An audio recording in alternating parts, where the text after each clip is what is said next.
A very good morning to my ninth class students. Today we will do chapter number 6, My Childhood.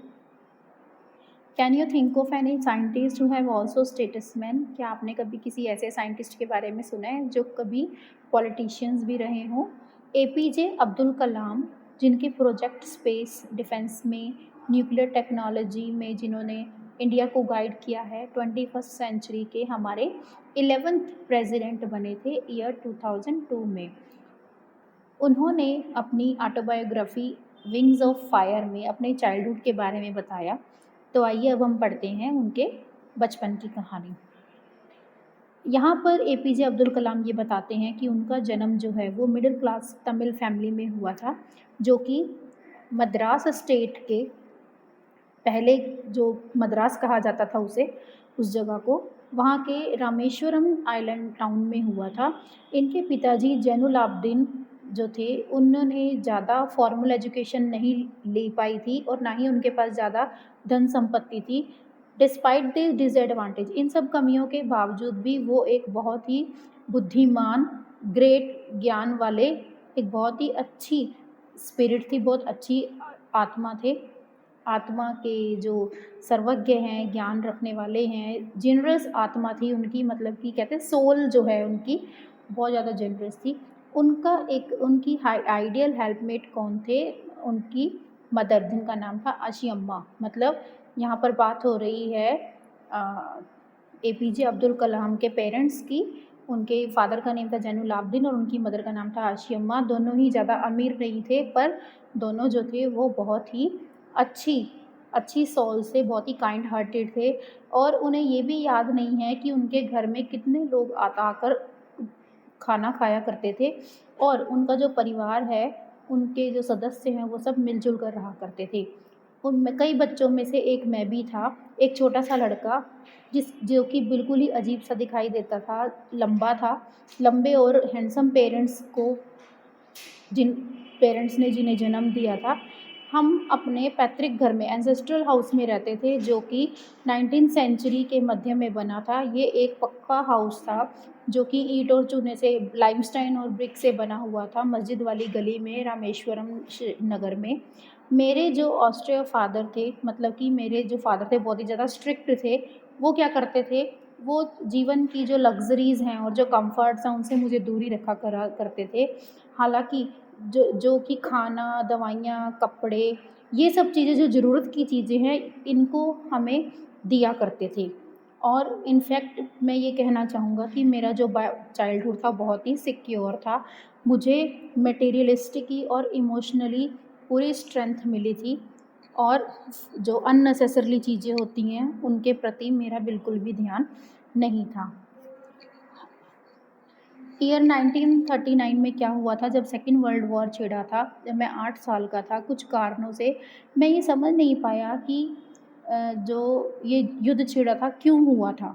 उन दिनों क्या हुआ था, इमली के बीजों की वजह से जो मार्केट थी, वो उसमें डिमांड ज़्यादा बढ़ गई थी, और मैं क्या करता था, मैं उन बीजों को इकट्ठा करता था और किराने की शॉप पर बेच दिया करता था। एक दिन की कलेक्शन से मुझे बहुत अच्छे खासी कमाई हो जाती थी, शाही कमाई हो जाती थी। मेरे जो ब्रदर इन लॉ थे जैनुलाब्दीन, उन्होंने मुझे कहानियाँ सुनाई थी सेकेंड वर्ल्ड वॉर के बारे में, और वो हेडलाइंस पढ़ा करते थे अखबार में, जिसका नाम था दिनामणि। हमारा जो एरिया, जो कि बिल्कुल ही अलग था, वो उसे इस युद्ध से कोई लेना देना नहीं था, मतलब कि कम्प्लीटली अनअफेक्टेड था। पर जल्दी ही इंडिया को जॉइन करना पड़ा फोर्सफुली, उन फोर्सेस को, एलाइड फोर्सेस को, जो कि यूके और यूएसए और रशिया की तरफ से आर्मी जो थी उनका साथ देना पड़ा। Something like a state of emergency was declare. तभी क्या हुआ था, इमरजेंसी डिक्लेयर हो गई थी, और जो सबसे पहली, जो फर्स्ट कैजुअलिटी क्या आई थी, फर्स्ट आघात क्या हुआ था, जो ट्रेन का स्टेशन था ना हमारे वहाँ रुकने का, उसे बंद कर दिया गया था, मतलब सस्पेंड कर दिया गया था कि वहाँ पर कोई भी ट्रेन नहीं रुका करेगी।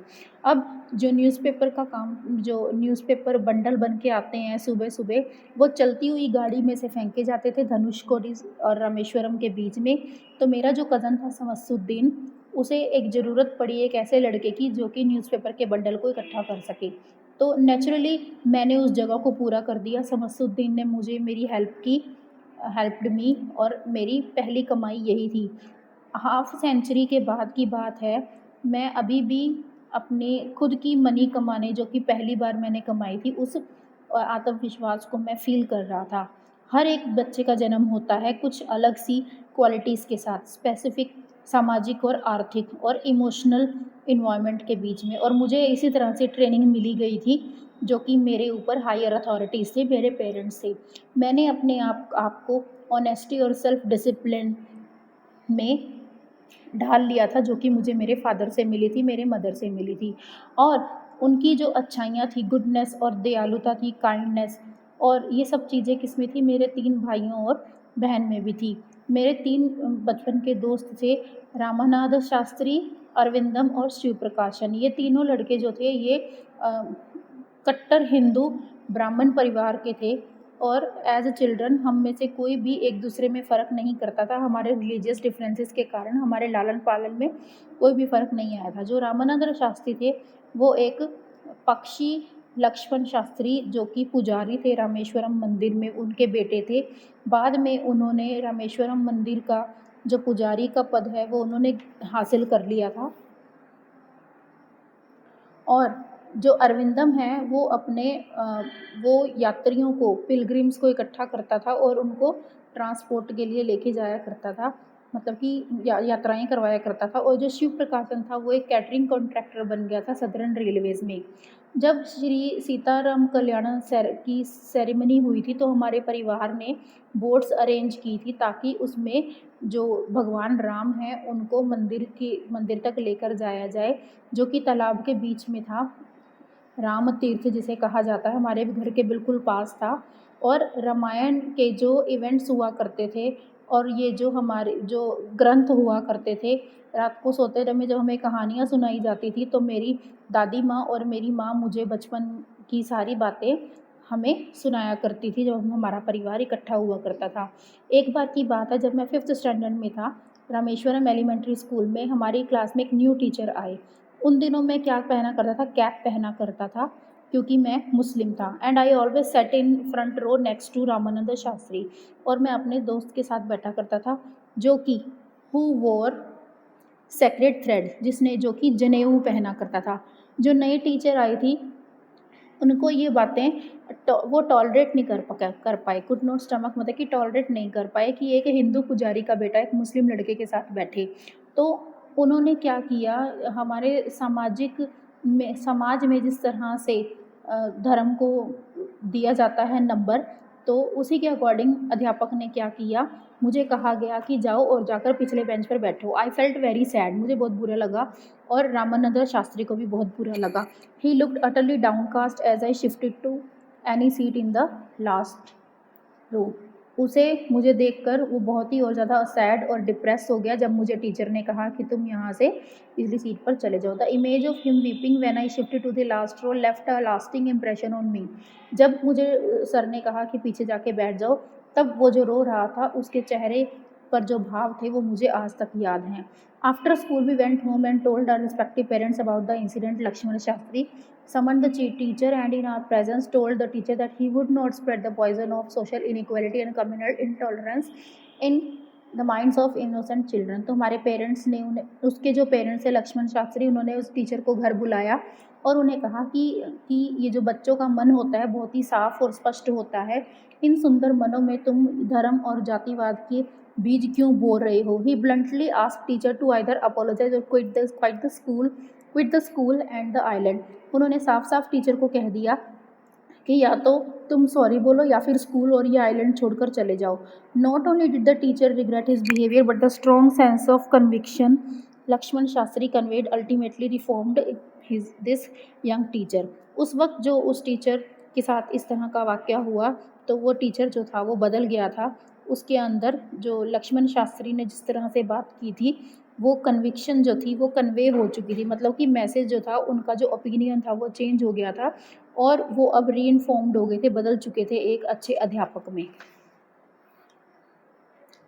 इन सब के अलावा एक रामेश्वरम में जो अलग अलग सोशल ग्रुप्स बने हुए थे, उनके उनके बिहाफ पर क्या था, बहुत ज़्यादा रिजिडिटी थी, मतलब कि हार्डली बिलीव किया करते थे वो कि जाति धर्म अलग अलग होते हैं। हाँ, मेरे जो साइंस टीचर थे शिव सुब्रमण्यम अय्यर, वो एक कट्टर ब्राह्मण थे, पर उनकी एन ऑर्थोडॉक्स ब्राह्मण with a very conservative wife. उनकी जो वाइफ़ थी, उनकी सोच बहुत ही ज़्यादा कंज़र्वेटिव थी, समथिंग अ रेबल इस तरह की थी कि जिस तरह से वो एक क्रांतिकारी हों। He did his best to break social barrier so that people from varying background could mingle. जो हमारे साइंस टीचर थे, वो तो इस तरह के का व्यवहार किए जाते थे कि जो लोग हैं अलग-अलग धर्म जात के, वो एक साथ होकर रहें और इकट्ठे रहें। He used to spend hours with me and would say, और वो हमेशा मेरे साथ कई समय बिताया करते थे, I want you to develop so that you are on par with the highly educated people of the big city. वो मुझे कहा करते थे, कलम मैं तुम्हें इतना डेवलप करना चाहता हूँ कि तुम कि एक शहर के बड़े-बड़े एजुकेटेड लोगों के साथ एक ना एक दिन ज़रूर बैठोगे। One day he invited me to his home for a meal. His wife was horrified at the idea of a Muslim boy being invited to dine in her ritually pure kitchen. उनकी जो wife थी, पर उसको ये सब बातें पसंद नहीं थी। मुझे तो सर ने बुलाया था लंच करने के लिए, पर उनकी जो वाइफ थी, उन्होंने कहा कि मेरी जो किचन है बहुत ही ज़्यादा प्योर है, मैं एक मुस्लिम को यहाँ पर नहीं आने दूंगी। फिर भी शिव शिव सुब्रमण्यम जो थे वो डिस्टर्ब नहीं हुए, वो अपनी वाइफ को गुस्सा हुए, but instead served me with with his own hand and sat down beside me to eat his meal। और वो मेरे साथ बैठ गए और मेरे साथ बैठकर उन्होंने खाना खाया। उनकी जो वाइफ थी, वो किचन में से देखती रही। मैं हैरान था कि she had observed any difference in the way I ate, we drank water और clean the floor after the meal. मैंने किस तरह से खाना खाया, पानी पिया और फर्श को साफ़ किया खाना खाने के बाद। जब मैं घर छोड़कर जाने लगा, तो जो मेरे साइंस टीचर थे शिव सुब्रमण्यम अय्यर, उन्होंने मुझे इनवाइट किया कि मैं फिर से डिनर पर आऊँ अगले हफ्ते। मेरी हिचकिचाहट को देखते हुए उन्होंने मुझे कहा कि तुम अपसेट मत हो। जब तुम एक बार डिसाइड कर लेते हो कि तुमने सिस्टम को चेंज करना है, तो काफ़ी सारी प्रॉब्लम्स तुम्हारे सामने आती हैं। पर जब मैं अगले हफ्ते उनके घर गया, तो शिव सुब्रमण्यम वाई की जो वाइफ थी, उन्होंने मुझे अपने किचन में बुलाया और वहीं पर मुझे अपने हाथों से बैठाकर खाना खिलाया। तब सेकेंड वर्ल्ड वॉर जो थी वो ओवर हो चुकी थी। इंडिया जो था वो की जो फ्रीडम थी वो बहुत ज़्यादा ज़रूरी थी। Indians will build their own India. भारतीय अपने खुद का भारत बनाएंगे, गांधी जी ने ये डिक्लेयर किया था। पूरे देश में एक अनप्रेसिडेंटेड ऑप्टिमिज्म दौड़ रहा था, मतलब हर किसी को आशा थी कि हम आज़ाद रहेंगे। I asked my father for permission to leave Rameswaram. मैंने अपने पिताजी से परमिशन मांगी कि हमें रामेश्वरम छोड़कर आगे की स्टडी पढ़ने के लिए रामनाथापुरम के डिस्ट्रिक्ट हेडक्वार्टर में जाना पड़ेगा।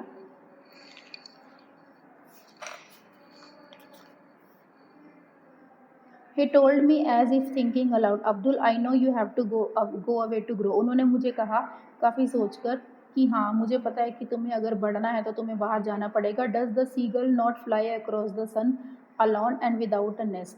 क्या एक जो सीगल होता है, सीगल जो है ये एक बर्ड होता है, क्या ये धूप में उड़ता नहीं है, अकेला नहीं जाता है, बिना नेस्ट के रहता नहीं है?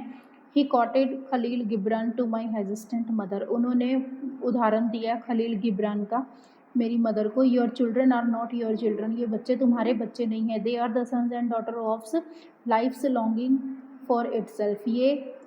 ये पुत्र और पुत्रियां जो हैं, ये जीवन इनका खुद का है। They come through you but not from you.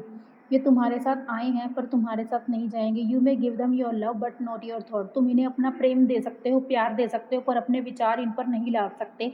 For they have their own thought. क्योंकि इनके खुद के भी विचार हैं, इनकी खुद की भी सोच है, इन्हें अपने खुद के सपने भी पूरे करने हैं। तो ये एक एक्सट्रैक्ट था हमारे जो farmer late APJ Abdul Kalam, हमारे जो प्रेसिडेंट रह चुके हैं, जो कि मिसाइल मैन ऑफ इंडिया के नाम से भी फेमस है।